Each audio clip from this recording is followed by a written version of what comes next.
পিরোজপুরে সরকারি বেসরকারি মিলিয়ে অর্ধ শতাধিক ভবন ঝুঁকিপূর্ণ। এর মধ্যে রয়েছে গুরুত্বপূর্ণ সরকারি স্থাপনা। সম্প্রতি হওয়া ভূমিকম্পের কারণে নতুন করে আতঙ্ক দেখা দিয়েছে। ঝুঁকি নিয়ে কাজ করছেন কর্মকর্তা কর্মচারীরা। ঝুঁকিপূর্ণ ভবনগুলো দ্রুত চিহ্নিত করে সংস্কার ও পুনর্নির্মাণের দাবি স্থানীয়দের। RFL gas stove hassle free auto ignition নিশ্চিত করে ঝামেলাহীন রান্না। আরএফএল গ্যাস স্টোভ নিরাপদ ও ঝামেলাহীন। ফাটল ধরা ছাদ, খসে পড়ছে পলেস্তারা, ভবনের অবস্থাও নাজুক।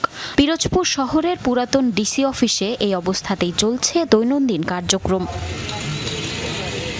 ১.৫ শতাধিক বছরের পুরনো মহকুমা ১৯৮৬ সালে পিরোজপুর জেলা হিসেবে আত্মপ্রকাশ করে, কিন্তু দীর্ঘদিন সংস্কার ও রক্ষণাবেক্ষণের অভাবে এখন জরাজীর্ণ জেলার বহু সরকারি ভবন।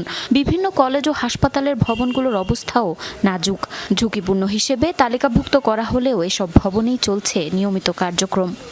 আমরা জানি পিরোজপুর জেলায় অনেকগুলো পরিত্যক্ত ভবন আছে, সেটা কি সরকারি এবং বেসরকারি ভবন।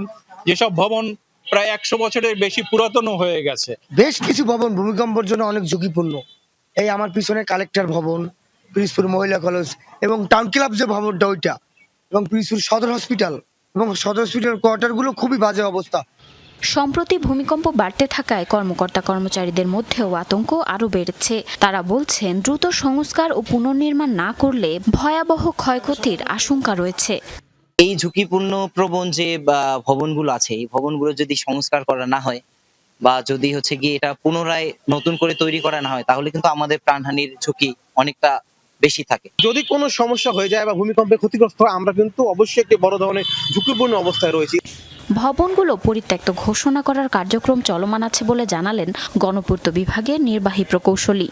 গণপূর্ত বিভাগ পিরোজপুর এ লক্ষ্যে সরকারি যে বিভিন্ন স্থাপনা আছে সেখান থেকে কিছু স্থাপনা অলরেডি কন্ডেম ঘোষণা করছে এবং এই কার্যক্রম চলমান আছে।